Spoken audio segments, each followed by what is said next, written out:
In the shadows of history, behind the stories we've been told, lies a tale of rebellion, of defiance, and of the first woman who dared to challenge divine order. Across time and cultures, her name has sparked both fear and fascination. Some call her demon, others call her goddess. Some see her as villain, others as hero. But who was she really? What truth lies beneath the centuries of myth and mystery? Today, we peel back the layers of time to discover a story more powerful than you might imagine. The story of the world's first rebel, the woman who chose freedom over paradise, and whose choice would echo through the centuries to our present day. This is no simple tale, no children's bedtime story. This is the untold story of Lilith, a name that has been erased, demonized, and misunderstood for thousands of years. And now,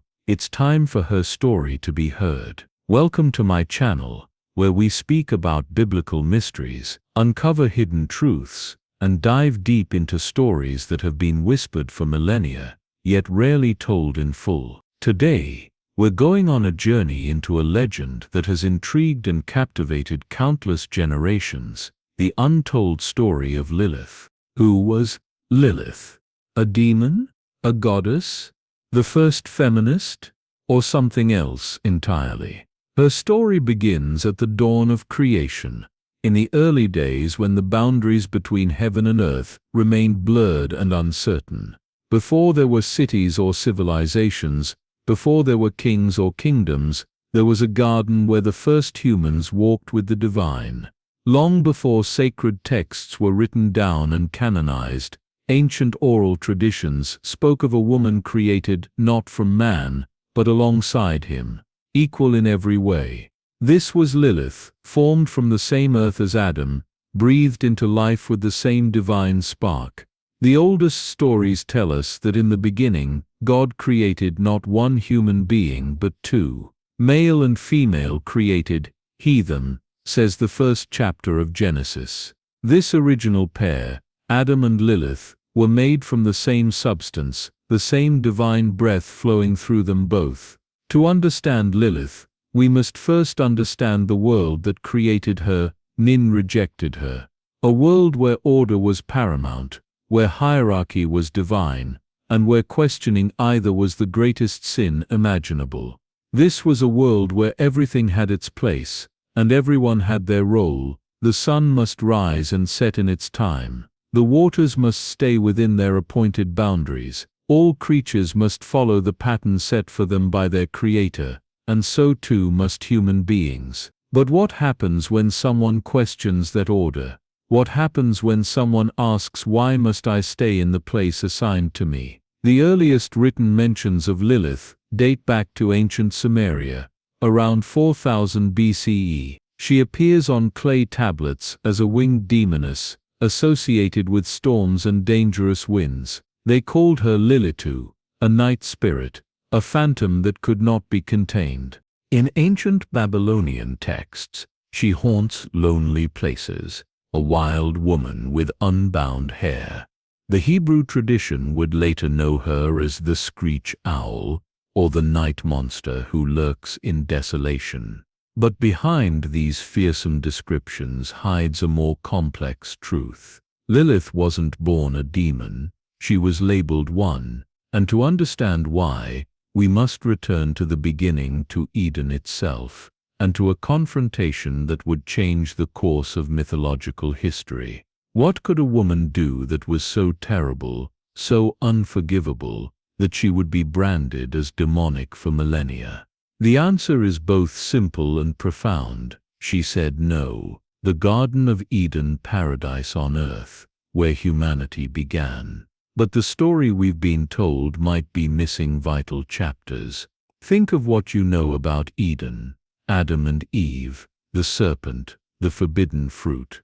But what if that wasn't the whole story? What if before Eve, there was another woman? What if Adam had a first wife?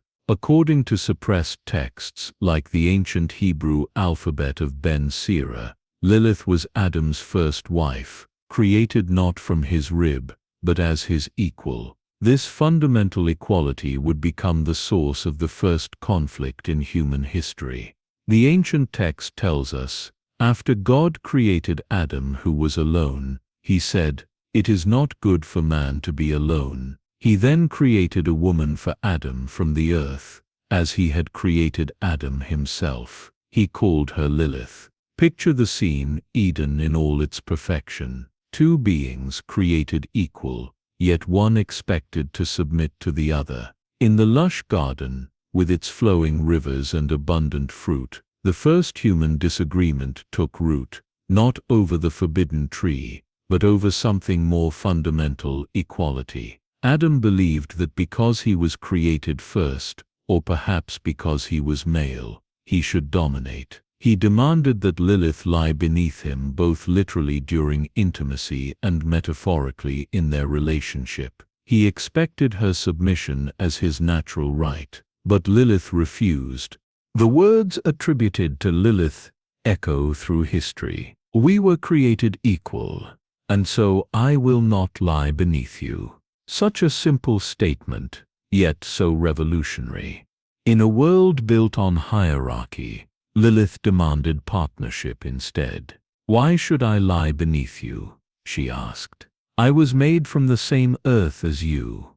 I am your equal, not your inferior." With these words, Lilith challenged not just Adam, but the entire concept of divinely ordained hierarchy. This simple act of defiance, the refusal to accept inequality, would lead to the first exile. But it wasn't Adam who was punished, it was Lilith. When Adam complained to the divine, 3 angels were sent to bring Lilith back. Their names, Senoi, Sun Senoi, and Semengelof, would appear in protective amulets for centuries afterward, revealing how deeply feared Lilith would become. The angels found Lilith near the Red Sea, a place of chaos and untamed nature. They delivered their message: return to Adam, accept your place or face divine punishment.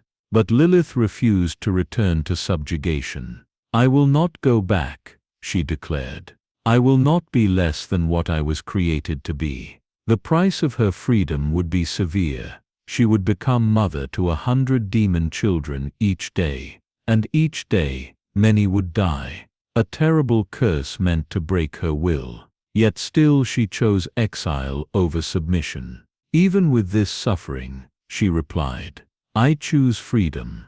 This moment, this choice transformed Lilith from woman to legend. In choosing personal freedom over paradise, Lilith became something new in the cosmic story, the first being to value autonomy over comfort, self-determination over security. And it's here that her true journey begins.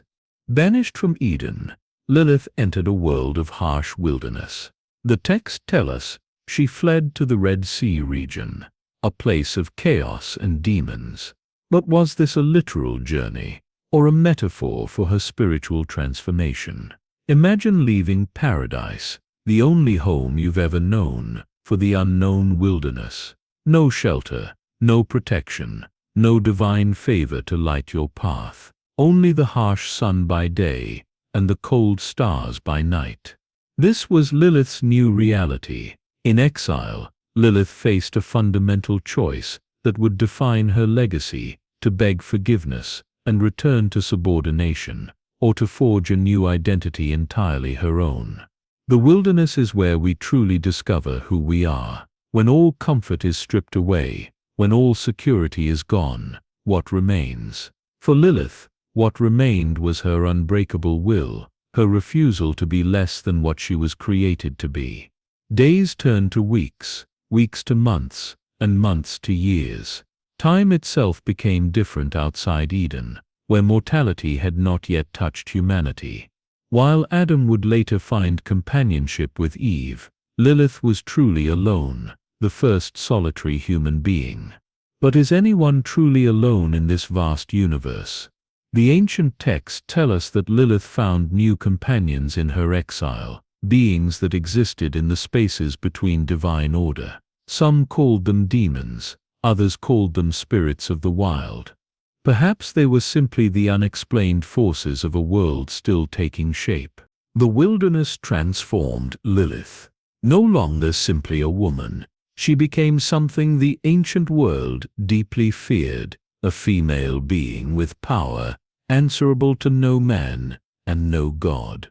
In her solitude, she discovered strengths she never knew she possessed. Various texts describe Lilith's transformation differently. Some claim she mated with Archangel Samael, the venom of God, himself an outcast from heaven.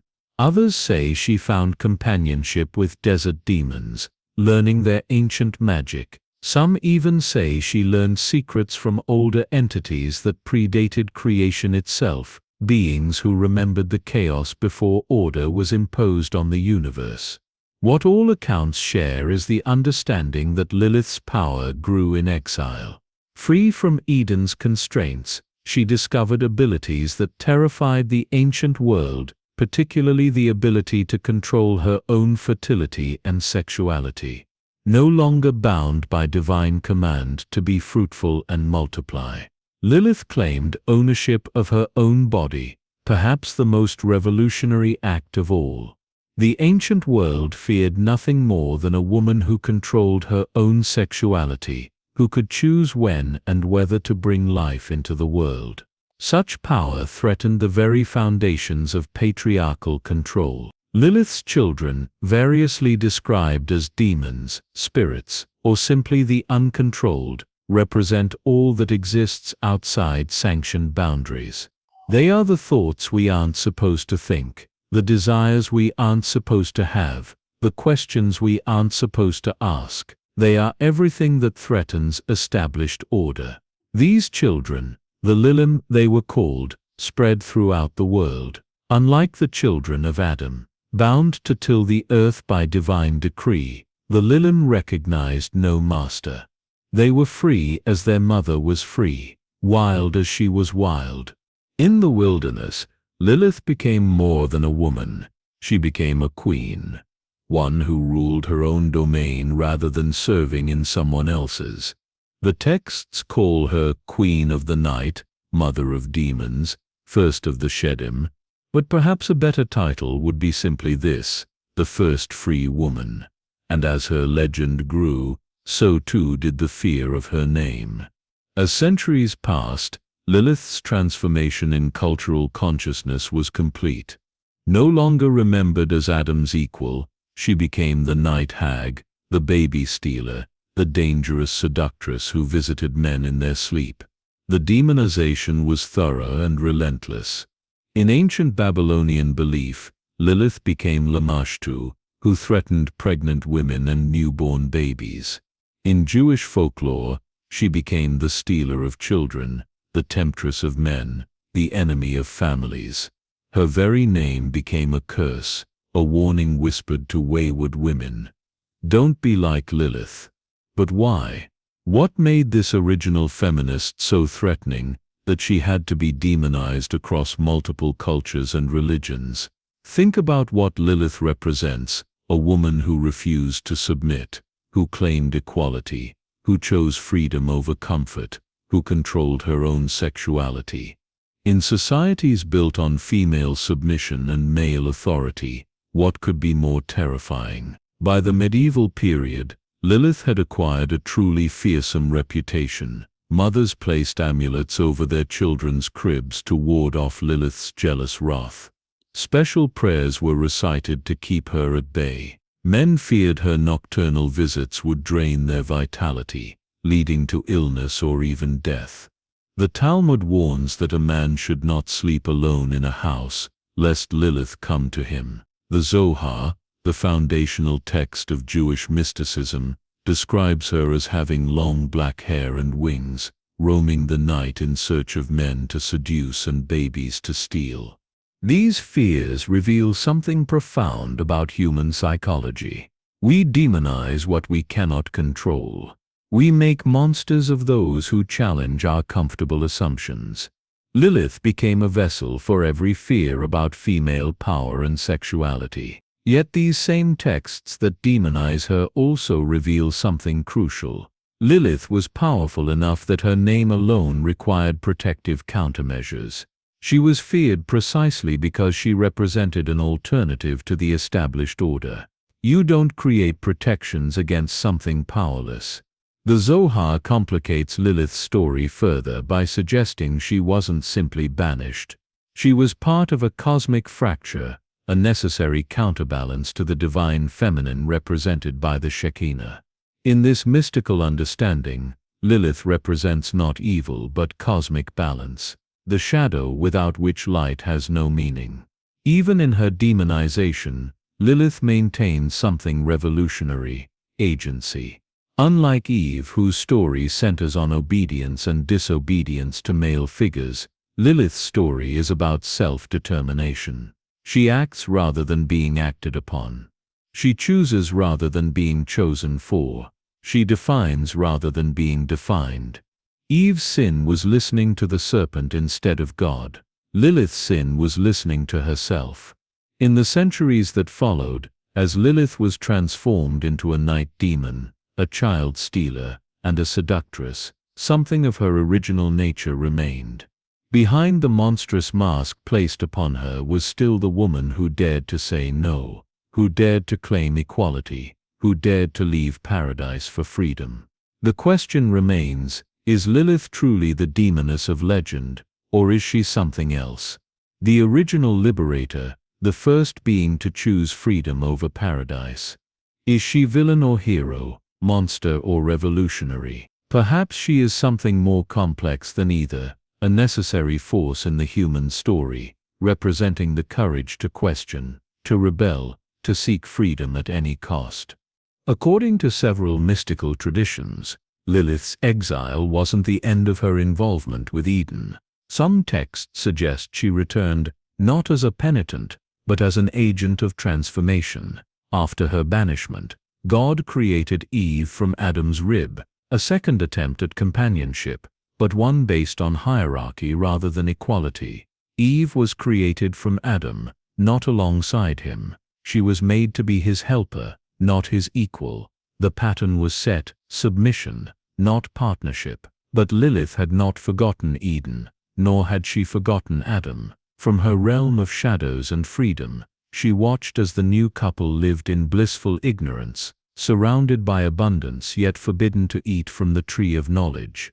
The most controversial aspect of Lilith lore suggests that after Adam's rejection, she returned to Eden in the form of the serpent, or at least working through the serpent, to offer Eve the knowledge that had been forbidden. Why would Lilith do this? Was it simple revenge against Adam, or was it something deeper, a desire to free Eve from the same subjugation she herself had rejected? The serpent's famous words to Eve take on new meaning when we consider this possibility: "You will not surely die, for God knows that when you eat of it your eyes will be opened, and you will be like God, knowing good and evil." Like God, or like Lilith? Knowing good and evil, yes, but more importantly, knowing choice, knowing that there are alternatives to blind obedience. If we follow this interpretation, Lilith's actions take on new meaning. Rather than simply seeking revenge, she returns to offer Eve what she herself discovered in exile: the knowledge of good and evil, yes, but more importantly, the knowledge of choice. The knowledge that one can choose one's own path, even if that choice leads out of paradise. The fruit in Eden's center wasn't just forbidden knowledge. It was the knowledge that one could choose for oneself, outside divine dictate. This autonomy, this ability to choose one's own path, is what links Lilith and Eve across the narrative. Though their stories diverge dramatically, both women ultimately choose knowledge over ignorance, complexity over simplicity, autonomy over blind obedience. After Eve and Adam eat the fruit and are banished from Eden, the parallels become even clearer. Now both women, Lilith and Eve, exist outside paradise. Both know the burden and blessing of choice. Both have been punished for seeking autonomy, but their paths remain different. Eve's punishment includes subjugation to Adam. Your desire will be for your husband, and he will rule over you. The very dynamic Lilith rejected is now imposed on Eve as divine punishment. In some traditions, after humanity's fall, Lilith confronts Adam again, not as the woman he rejected, but as a powerful queen of her own realm. She comes to him in the night, after Eve has fallen asleep, and offers him a choice: join her in freedom, or remain in divine servitude, even outside Eden. I have built my own kingdom, she tells him. I rule rather than serve, I question rather than obey. I create rather than simply procreate. You could join me, Adam. You too could be free. But Adam, even after tasting the forbidden fruit, even after being cast out of paradise, cannot embrace true freedom. He clings to the remnants of the divine order, hoping that obedience will eventually restore what was lost. Adam's rejection of Lilith's offer solidifies the separation between their paths. Where Lilith chose freedom at any cost, Adam chose order even after paradise was lost. Their divergent choices would shape how femininity and masculinity were understood for millennia to come. The good woman, who accepts her place, versus the demon woman who rejects it. This confrontation, this offering of choice, completes the circle of Lilith's story. She returns not as supplicant, but as equal, perhaps even superior. And in doing so, she establishes a pattern that would be repeated throughout history. The outcast, returning with truths the center cannot acknowledge. Lilith's story reminds us that sometimes, those we cast out come back transformed, not weakened by exile, but strengthened by it, bearing uncomfortable truths and alternative visions. The heretic of one age becomes the prophet of another. The demon of yesterday becomes the liberator of tomorrow. Lilith didn't disappear after her biblical beginnings. Her presence echoes through history, appearing in different forms across cultures and eras. Throughout the ancient world, we find her shadow. In ancient Babylon, she appears as Lamashtu, a demoness who threatened pregnant women and infants. In Greek mythology, she shares qualities with Lamia, the child-devouring queen transformed into a monster. Arabic traditions speak of Korinut as Lilith's descendant, while ancient Persian texts mention her as a destroyer of children. These similarities are no coincidence. Cultures have always created demonic female figures to embody their fears about uncontrolled female power and sexuality. Lilith is perhaps the oldest and most persistent of these figures, a warning wrapped in a story, a caution against female rebellion. During the medieval period, Lilith became firmly established in Jewish folklore as the dangerous first wife of Adam. The alphabet of Ben Sira, written between the 8th and 10th centuries, gave the first full account of her creation, rebellion, and transformation into a child-stealing demoness. This was the height of Lilith's demonization. Amulets and incantations to ward off her influence were commonplace. New mothers and their infants were considered especially vulnerable to her jealous wrath. Men took precautions against her seductive powers. Her name became synonymous with danger, darkness, and forbidden knowledge. But even as religious authorities demonized her, artists found themselves fascinated by her. Lilith appears in Renaissance art with surprising frequency, usually depicted with flowing hair, a symbol of female sexuality and untamed power. For these artists, Lilith represented something both frightening and fascinating, the power of the feminine unbound by masculine control. By the 19th century, as women began to demand greater rights and freedoms, Lilith began to transform again. No longer simply a demoness to be feared, she became a symbol of liberation for some, a cautionary tale for others. Writers like George MacDonald in Lilith, 1895, explored more sympathetic portrayals, presenting her as complex and tragic rather than simply evil. The Romantic poets saw in Lilith a reflection of their own rebellion against societal constraints. For them she was not villain but hero, the first being to choose freedom over conformity, authenticity over acceptance. She became a symbol of the individual will against collective pressure. The 20th century saw Lilith fully embraced by feminist theology and spirituality. Theologians like Judith Plasko wrote Midrashim reclaiming Lilith's voice, while spiritual feminists incorporated her into alternative religious practices.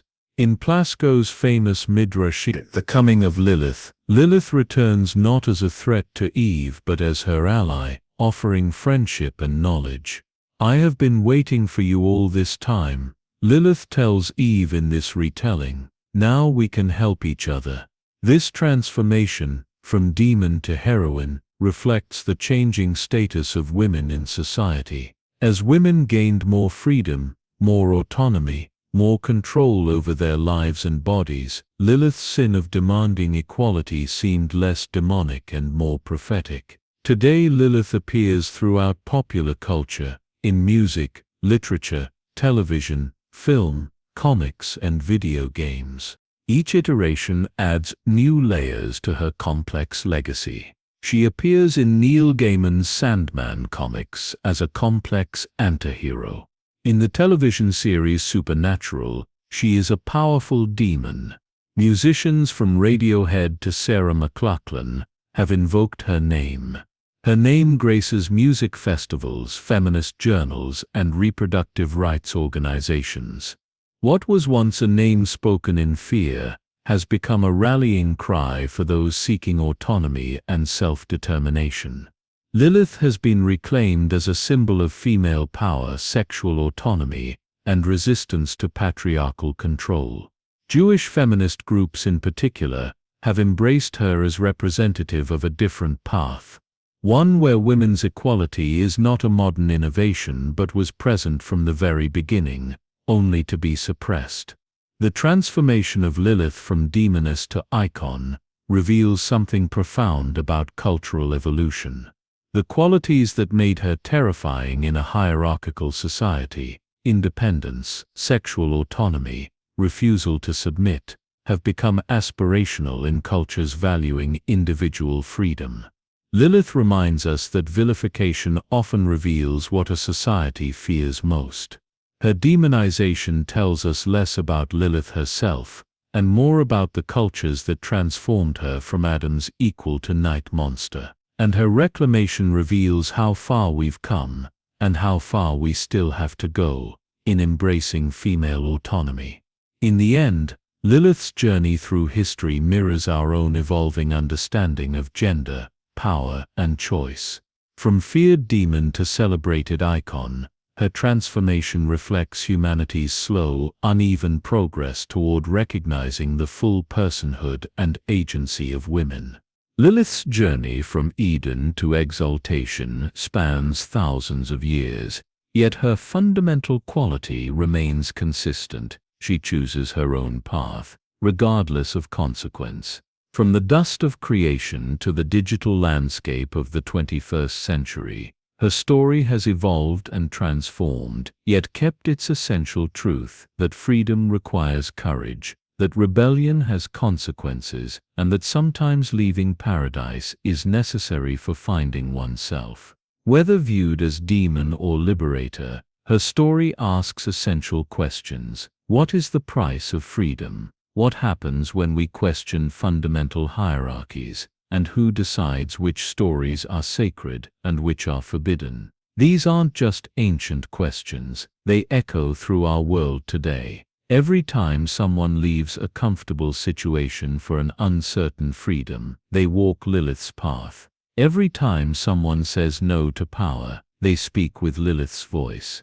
Every time someone chooses authenticity over acceptance, they honor her legacy. The story of Lilith isn't just ancient mythology. It's a living narrative that continues to evolve as we grapple with questions of power, gender, and autonomy. Each generation finds in Lilith what it needs: warning or inspiration, caution or courage. For some she remains a cautionary tale, a reminder that rebellion brings consequences, that challenging the established order carries a price. For others she is a patron saint of freedom, the first being to value autonomy over comfort, self-determination over security. Perhaps both perspectives hold truth. Perhaps Lilith's greatest lesson is that meaningful choice is never easy, that freedom always comes at a cost, and that sometimes the price is worth paying. In the end, perhaps Lilith's greatest power lies not in her supernatural abilities, but in her refusal to accept limitations imposed by others.